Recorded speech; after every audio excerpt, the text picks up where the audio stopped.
The smoke of cheap tobacco hung heavy over the Luftwaffe airfield outside Kassel. It was early summer, 1944. The pilots had finished another night's raid against the supply lines crawling through France. Some had returned exhausted, others grinning, their bomb loads spent. One of them, a decorated Oberleutnant with a face lined by fatigue and arrogance, raised his glass and laughed. "The Americans built a toy," he said, voice rising above the clatter of mugs and laughter. "A flying barn with a glass nose. Too slow for a fighter, too heavy for a bomber. We'll swat them down like flies." The younger pilots roared. Tales of Allied machines were often fodder for ridicule, Shermans that burned too easily, P-40s that climbed like overloaded wagons, B-24s that broke apart in a hard dive. To them, the new night fighter from Northrop was just another example of Yankee overconfidence. An ungainly brute, they heard, painted black like a hearse, fitted with strange antennae on its nose. One man mocked it by spreading his arms wide like wings, staggering around the mess as if the aircraft could barely keep itself aloft. Yet outside the window, the horizon carried a different truth. Beyond the laughter, beyond the clink of beer steins, a new predator was already prowling Europe's skies. Its wings stretched 50 feet across, its engines humming with a low, ominous thrum. Bristling with cannons, machine guns, and a bulbous radar in its nose, the silhouette of the P-61 Black Widow waited for its time. The Germans did not yet know it, but their laughter would soon be cut short by tracer fire in the dark. By 1943, the night skies over Europe were contested in ways the world had never seen. The British Royal Air Force, battered by daylight raids early in the war, had turned to night bombing of German cities. Cologne, Hamburg, Berlin, all had felt the weight of bomber command. To protect them, the Luftwaffe deployed radar-equipped Bf-110s and Ju-88s, prowling the dark as Nachtiger night fighters. The Americans, however, were late to this deadly contest. Their doctrine favored daylight precision bombing with massive formations of B-17s and B-24s. At night, their defenses thinned, their convoys vulnerable. While the RAF relied on their nimble Mosquito night fighters, twin-engine wooden marvels that could harass intruders. The U.S. Army Air Forces had no dedicated machine for darkness. They improvised with modified P-38 Lightnings or British hand-me-downs, but none were purpose-built for nocturnal hunting. German commanders knew this and took confidence in it. Their Junkers and Heinkels still raided ports and railways under the cover of moonlight. The Allies could pound them by day, but the night remained, at least for a while, a German ally. Around the mess tables, pilots dismissed American innovation as clumsy. "The Yankees build tractors with wings," one was heard to say. "Too much armor, too much weight, too much of everything. They cannot win the night with machines like that." But the seeds of their undoing had been sown years earlier, not in Europe, but in the burning skies of London, 1940. During the Blitz, as German bombers rained destruction on British cities, American observers noted something crucial. The RAF's greatest handicap was not courage, but visibility. Spotting an enemy at night relied on searchlights, ground controllers, or sheer luck. A bomber that slipped past the search cones could devastate a city with near impunity. In late 1940, the U.S. Army Air Corps, soon to become the Army Air Forces, issued a daring request: a dedicated night fighter, one that could prowl independently, find its prey in total darkness, and strike without aid from ground stations. It would need range to escort bombers, heavy armament to shred Luftwaffe machines, and, most radical of all, a powerful airborne radar system.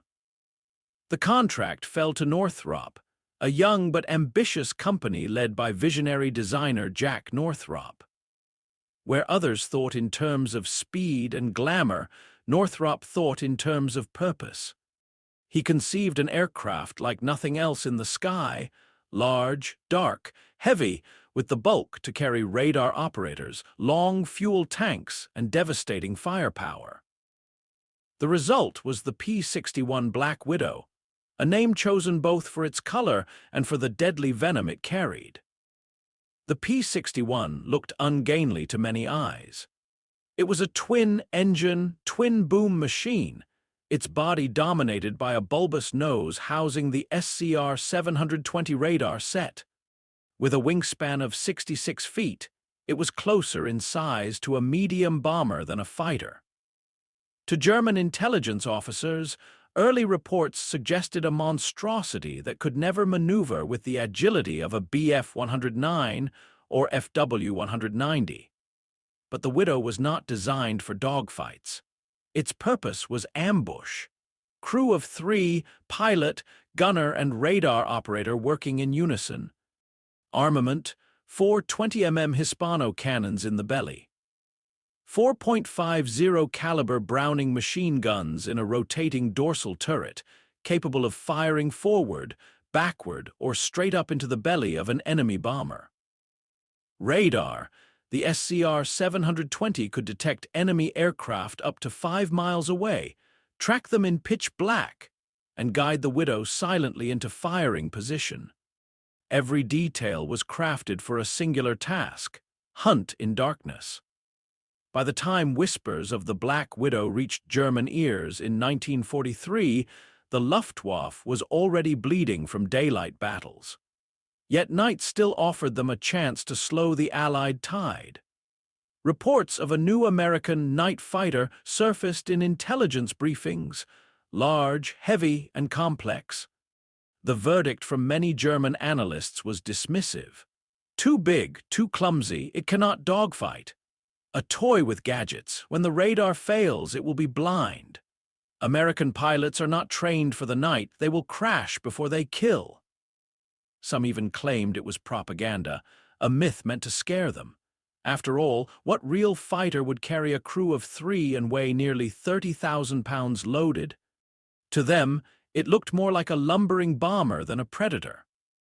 The irony was clear. While German officers mocked the Widow as an overweight oddity, their own night fighters were already showing strain. The Bf-110s that had once owned the night skies were now vulnerable to faster Allied escorts. The Ju-88Cs, though formidable, lacked the cutting-edge radar that the Widow carried as standard. And while Germany had pioneered radar interception early in the war, resource shortages and Allied bombing had crippled their ability to maintain technological superiority. Meanwhile, in the United States, crews were training to use the Widow's radar like a third eye. In ground simulators and training flights, radar operators learned to speak in clipped, precise tones. Target bearing 315, range 4 miles, closing. Pilots practiced trusting the glowing screen rather than their own eyes, steering into the dark at unseen enemies. This was not a machine to impress at an air show. It was a machine to kill without being seen. Back at the German mess hall, the Oberleutnant's toast echoed among his comrades. They laughed at the thought of a barn-sized American toy hunting them at night. They believed their skill, their experience, their reputation as the world's premier pilots would protect them from anything the Allies built. But out there, across the channel, mechanics were finishing the paint on another P-61, coating it in deep matte black, polishing the radar dish in its nose. Its wings stretched like the shadow of a predator, its belly guns loaded, its turret gleaming in the moonlight. The Widow was ready. And soon, the laughter of the Luftwaffe would be answered by silence in the skies.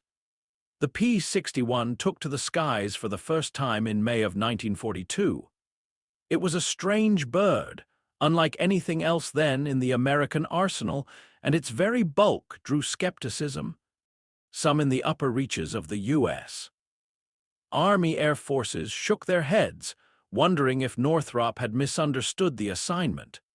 To them, it looked more like a shrunken medium bomber than a fighter. Its twin booms, heavy fuselage, and protruding glass nose seemed ungainly compared to the sleek, sharp lines of a P-38 Lightning or the deadly compactness of a Mustang. Even within the service, officers muttered that no machine of such size could turn quickly enough to survive against German opposition. But flight testing quickly revealed a different story. Once its twin Pratt and Whitney R-2800 engines roared to life, the aircraft proved itself surprisingly agile for its mass. It could climb with authority, bank steadily, and carry armament that outmatched anything in its class. Where other fighters carried a few machine guns, the Widow bristled with 4 20mm cannons in its belly and a powered dorsal turret armed with 4.50 caliber Brownings. A pilot, a gunner, and a radar operator worked together as a team, turning the dark into their battlefield. Most revolutionary of all was the radar. The SCR-720, developed in collaboration with British scientists, gave the Widow eyes where none should exist. In testing, operators tracked aircraft as far as 5 miles away, watching the glowing blip on their scopes move closer, feeding bearing and altitude data to the pilot. Suddenly, the night was no longer a cloak for the enemy. A radar operator's calm voice could guide the pilot into firing position without ever seeing the target until the final seconds. For the first time, an American machine could hunt the dark with confidence rather than fear. Still, there were delays. Production bottlenecks, the need for further testing, and debates inside the air forces slowed the arrival of the Widow. By the time it reached units in combat strength, it was the summer of 1944. The Allies had landed in Normandy, France was aflame with battle, and the Luftwaffe was still attempting to slow the invasion with night intrusions. The Widow was sent where it was most needed, the European theater of operations. American crews encountered the machine for the first time in England. There was a sense of awe when they stood beneath its wingspan, a plane that dwarfed the single-seaters most of them had trained on. The training regimen was unlike anything they had known. No longer was it just man and machine, it was man, crew, and technology. Pilots had to learn to trust the clipped instructions of a radar operator who sat behind them, watching a screen no larger than a dinner plate. Gunners had to master the powered turret, firing not just at what they could see, but at what the radar said was there. At first, there were missteps. Some pilots tried to fly it like a Mustang and found themselves fighting the bulk of the airframe. Others balked at the reliance on instruments in a sky they could not see. But slowly, missions were flown, techniques refined, and confidence built. By the time their aircraft were painted in deep matte black and rolled out onto the tarmac, the men had begun to call them Black Widows. The nickname carried a certain grim pride. To them, it was both a warning to the enemy and a reminder of what they carried into the night, silent death, delivered on black wings. Their first true test came over France. German Heinkel bombers slipped through the dark to strike at supply lines feeding the Allied advance inland from Normandy. American ground forces had already felt the sting of these raids. Sudden, devastating, delivered when searchlights failed to catch the raiders. The P-61s took to the sky to change that. On one of the first sorties, a crew tracked a Heinkel on radar, the blip growing larger on the operator's scope. The pilot peered into the black void, seeing nothing. Only the operator's steady voice guided him, bearing 320, range 3 miles, closing. Then, at last, the outline of a twin-engine bomber emerged in the moonlight, oblivious to the predator sliding in behind. A squeeze of the trigger sent 4 streams of 20mm cannon fire into its fuselage. The Heinkel erupted, flames licking across the wings before it plunged toward the earth. The Widow had drawn first blood. The Germans were stunned. They had grown accustomed to harassing Allied supply columns at night with relative impunity. Now their bombers were being intercepted with uncanny precision, attacked from angles they never saw coming. Some pilots returned with stories of being followed by unseen pursuers, cannon shells erupting around them out of nowhere. The Black Widow's reputation spread further when it was turned against another menace, the V-1 flying bomb. These pilotless rockets screamed across the channel toward London, terrifying civilians with their buzzing drone. Conventional fighters could chase them in daylight, but at night they were nearly unstoppable. Widow crews, guided by radar, began intercepting them in the darkness. It was deadly, fast work, chase close and fire before the rocket could strike its target. Several Widows scored confirmed kills against V-1s, adding another layer to their legend. Soon whispers among Luftwaffe pilots shifted. What had once been mocked as a lumbering American toy became a source of dread. They began to call it Die Schwarzwitwe, the Black Widow spider that stalked unseen and struck without warning. In some mess halls, younger German flyers asked nervously if the stories were true. Older veterans who had laughed months before grew quieter, unwilling to admit that the night now belonged to someone else. By late 1944, the laughter had stopped. The Widow was no joke. It was a shadow in the night, and for the first time, German pilots realized they were not the hunters anymore. They were the hunted. The autumn of 1944 brought with it long nights over France and Belgium, nights that once offered the Luftwaffe a final refuge. Their daylight dominance had already crumbled under the weight of Allied escorts and overwhelming bomber formations. But in darkness, German pilots still believed they could bleed the advancing armies, striking at supply columns, depots, and bridges under cover of invisibility. The great hope was that the night sky remained a shield, a place where no enemy could find them until it was too late. At first, the raids began as they always had. Junkers Ju-88s droned low over the fields, Heinkel He 111s lumbered toward ammunition dumps, and Bf-110 intruders sought out straggling C-47 transports. Engines murmured like distant thunder, while below, Allied convoys crept forward with only slit lamps and hooded headlights. German crews trusted in the darkness, their eyes straining against the gloom, their navigators hunched over maps. Yet on those nights after Normandy, something new stirred above them, silent wings, black-painted, guided by more than human eyes. Inside the cabin of a P-61, the night was different. There was no need for searchlights, no flares, no guesswork. The radar operator sat hunched over the SCR 720 screen, the cabin filled with the hum of electronics and the faint whir of the scope's trace. The glow was cold, greenish, alien. On the circular screen, a blip appeared, faint at first, then sharper, moving steadily across the dial. The operator's voice cut through the intercom, precise and calm. "Contact, bearing 330, range 4 miles, closing." The pilot adjusted course, trusting the invisible. Outside, the sky remained empty, but inside, they knew exactly where to turn.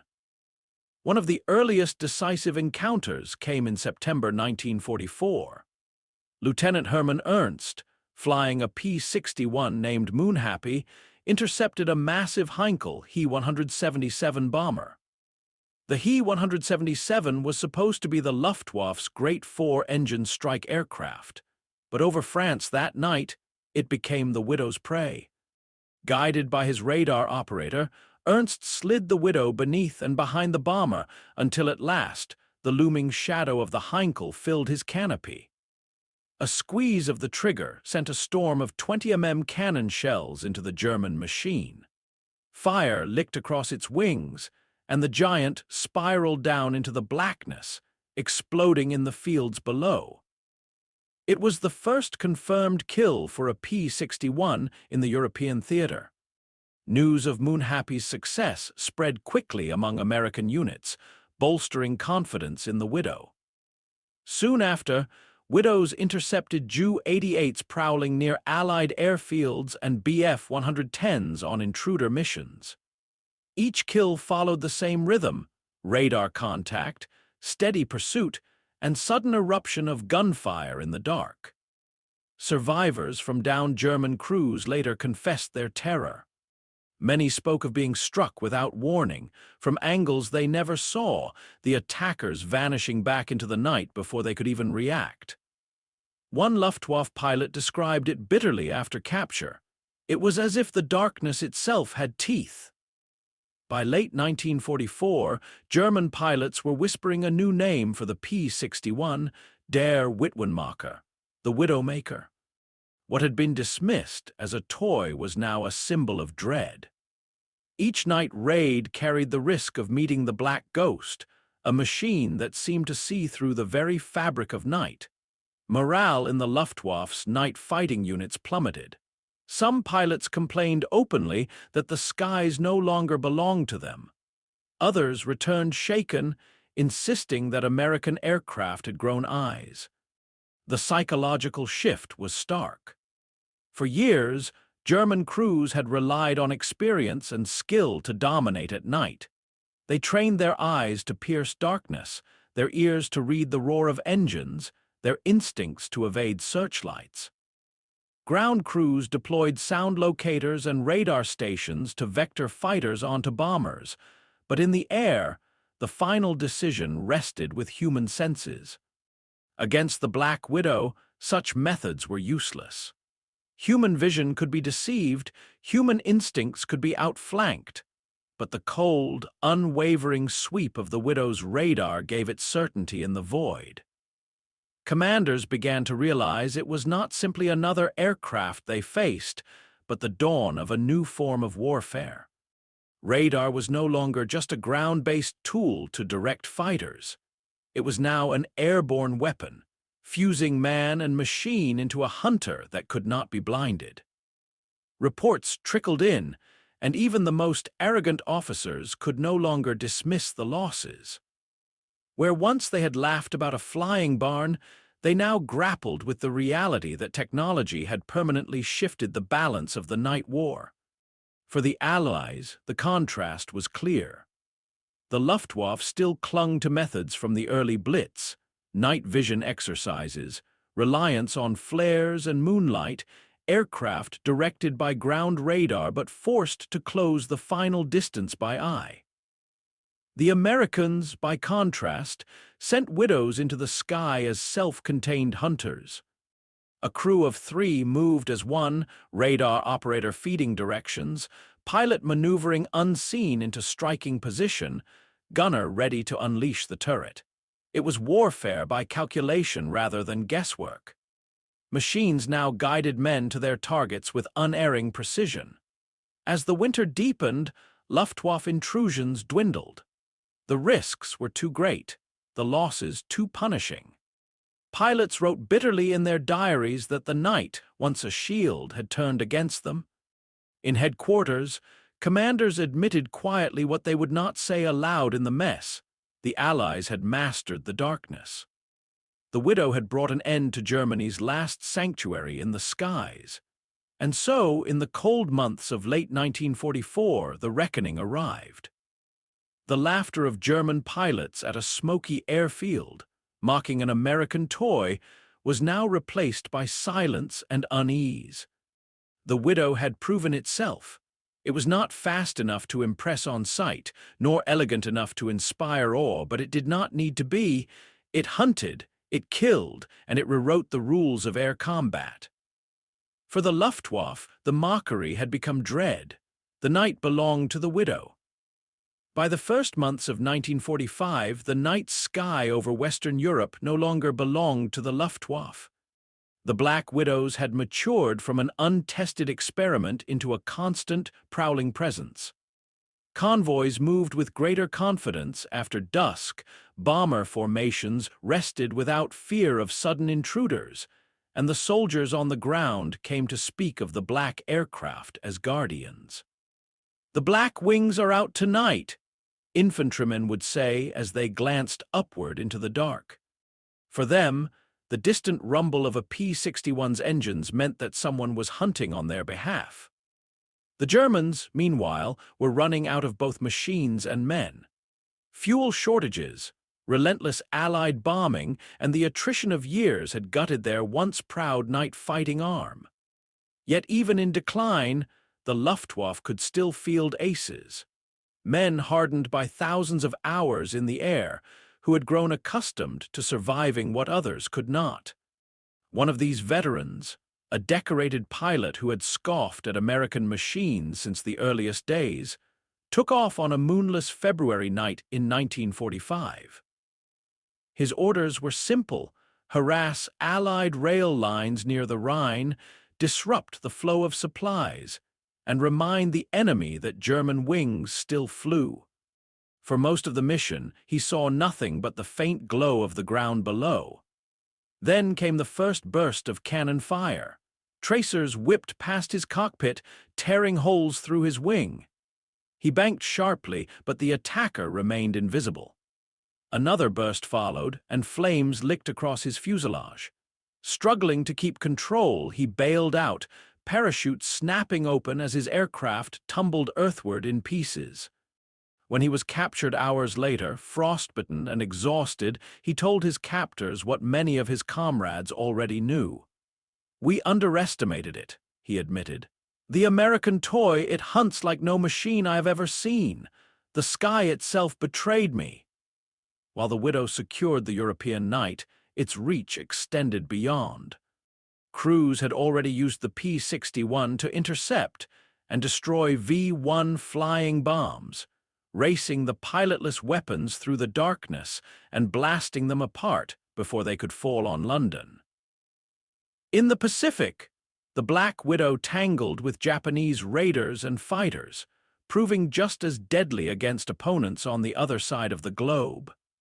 Wherever it went, the story was the same: radar guided the hunt, and the night no longer offered protection.